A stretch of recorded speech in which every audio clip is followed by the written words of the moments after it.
A TikTok therapist named Unusually Bree is catching a lot of fire and a lot of heat, particularly on Twitter, for what she said about black men. Let's talk about it. Welcome to Escaping the Echo Chamber. Now, before we get started, I've got a question and a challenge for you. The question for you is, how many emotions are there? The challenge is, before you get to the end of the video, I want you to write down as many emotions as you can. If you want to write them on a piece of paper, cool. But if you want to write them in the comment section, that would be great. As many emotions as you can before you get to the end of the video. If you want to pause, we'll look the other way. Let's talk about Unusually Bree, because I first encountered her when I saw some people on Twitter commenting about hatred towards black men from people that they're supposed to be able to trust in therapy. So I was expecting, I was like, oh man, this isn't good. And I'm seeing comments from many people. Tariq Nasheed talked about her. Terrain Walker, Shay Sade. All these people are criticizing this woman. Now, my discussion is going to be about this one particular video. I don't know if they're basing their critique on this video alone or on other videos she may have made, but my analysis is going to be on this one video where she's talking about emotional intelligence. And she's telling black men, you are being very emotionally intelligent. Does that sound bad? It may. So she says a couple of things that I think might have been what are triggering people to be upset and think she's being disrespectful.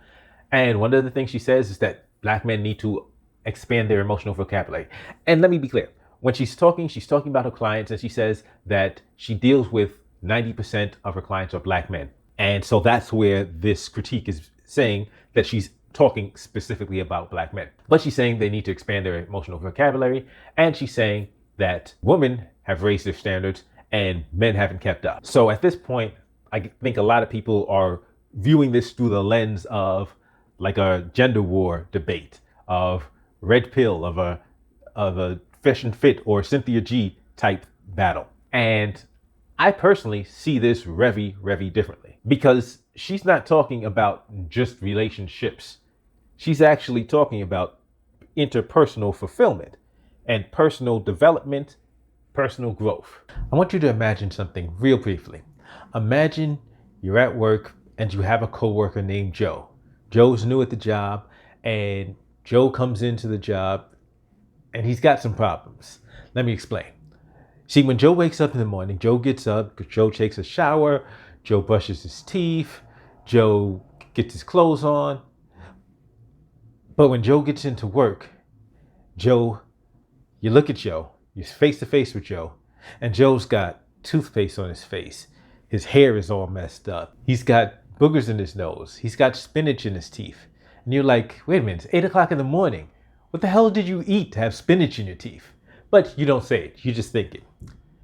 Next day, same thing. Minus the spinach in teeth, now you have something else in his teeth. But over the course of the week, every day he comes in looking a mess, and you're like, what the hell? Second week, same exact thing. Finally, you said, okay, listen, nobody else is gonna say anything. I'm gonna say something to Joe. So you pull Joe to the side and say, Joe, what's going on? Joe says, hey, what's going on? You go, no. What's going on? What's wrong? What's up? He goes, what do you mean? You go, you don't realize you've got toothpaste on your face, you've got boogers in your nose, your hair's a mess, and you're coming into work like this every single day. What's up? Don't you look in the mirror and fix yourself before you leave? And Joe looks at you and goes, what's a mirror? Now that blows your mind, because Joe's over 30 years old. How can a grown man over 30 years old not know what a mirror is? So you say, hey, Joe, a mirror. The glass thing you look in so that you can see yourself. You go inside your locker, you got a mirror. Say, hey, this. You show Joe the mirror and you let him see himself. And he goes, oh my, wow. He starts fixing himself. He says, yes, keep the mirror. Take that with you. Take that home. And before you leave for work tomorrow, make sure you look at it. Make sure you look presentable. And then you come into work. Joe's like, thanks. Now, I know that sounds ridiculous to you. You're like, how can a grown man over 30 years old not know what a mirror is, not look in the mirror before he leaves the house? And yet, as crazy as that is, how many grown men today don't look in the mirror emotionally?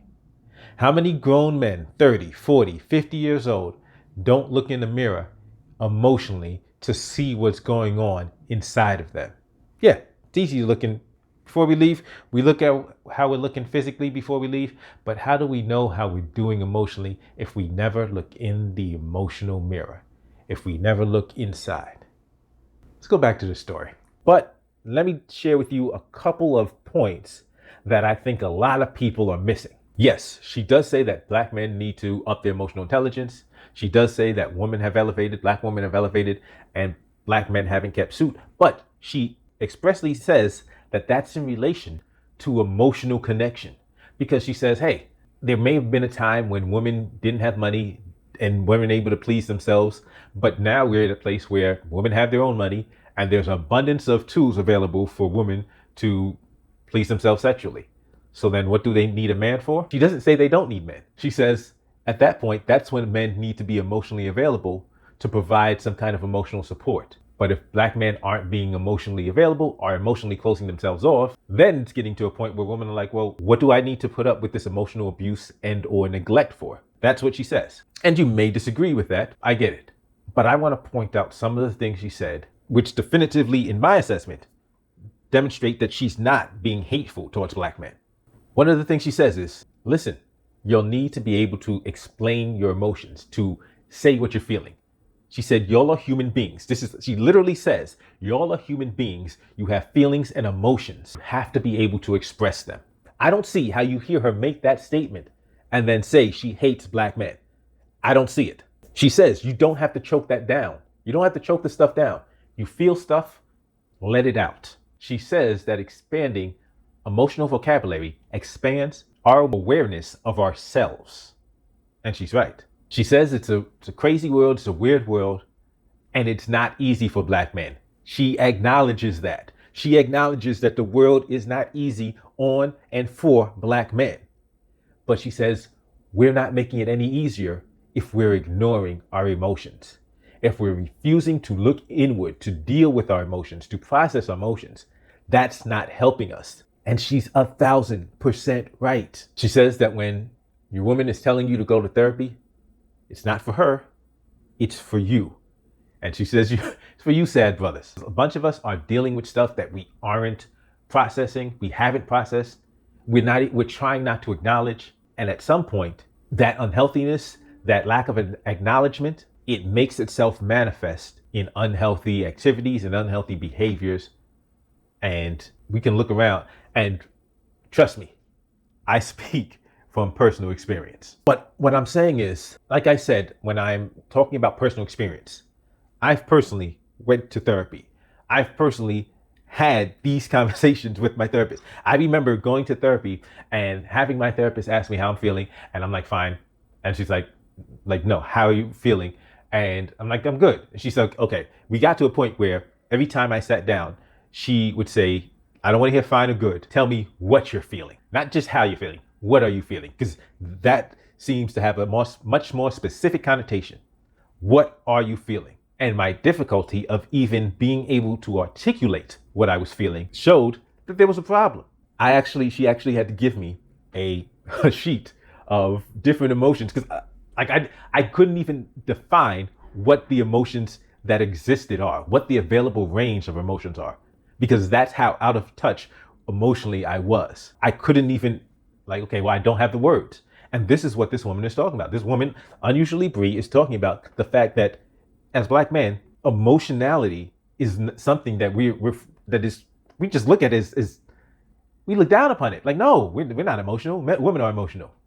Humans are emotional. Now, we may process and deal with our emotions differently, but we do have to deal with them. And if we don't deal with them, they're going to be made manifest and demonstrate themselves in some shape or fashion, and it won't be a good one. But that's why I look at this and I'm like, I don't see the problem, because I've had these conversations with my therapist, and sometimes your therapist is going to get on you. Sometimes your therapist is not going to be like, well, tell me how that makes you feel. Sometimes your therapist is going to be like, listen, you're bullshitting right now. You gotta be honest with me and with yourself. Sometimes your therapist is going to hit you with the raw. I appreciate that. As somebody who's been in therapy and who's benefited from therapy, I appreciate that. And I think if individuals have gone to therapy, they would understand. I get it, because I've even seen some comments from some individuals who saying they've been to therapy and yeah, this really hits home what she's saying. And so, hey, I'm open to have the discussion with anybody who disagrees with me. Anybody who thinks that she's displaying hatred for black men and disdain and talking down, because it seems like because people even said she lacked empathy. She literally said, I know the world is hard for and on black men. You have feelings. You don't have to keep that bottled up inside. She literally says this. So I don't see how people are accusing her of lacking empathy or of hatred for black men. Those are my thoughts. And I was going to say, don't forget to give me the thumbs up, like, share, and subscribe. But first, I have a question for you. How many emotions did you come up with? Because there are several schools of thought. There's a school of thought that says there's 6 main emotions. There's a school of thought that says there's 8 main emotions. And then there's one that I had read from a study that's saying that there's 27. But I'll give you the 6 emotions: happiness, sadness, fear, disgust, surprise. Did I say anger? The 8 basic emotions are joy, fear, anger, sadness, surprise, disgust, shame, interest. But those are just the primary emotions. And there's a wide subset of emotions that are associated with each of those primary emotions. Here we have the emotions that are offshoots and associated with the 8 primary emotions. And here we have a list of the 27 emotions that some have theorized actually exist. Let me know how you did in the comment section. And as always, don't forget to hit that thumbs up button, like, share, subscribe if you have not already subscribed. And if you want to check out the video, you can go to my Twitter page at Echo Escaping. I'll put a link in the description. And you can check out this video yourself and let me know what you think.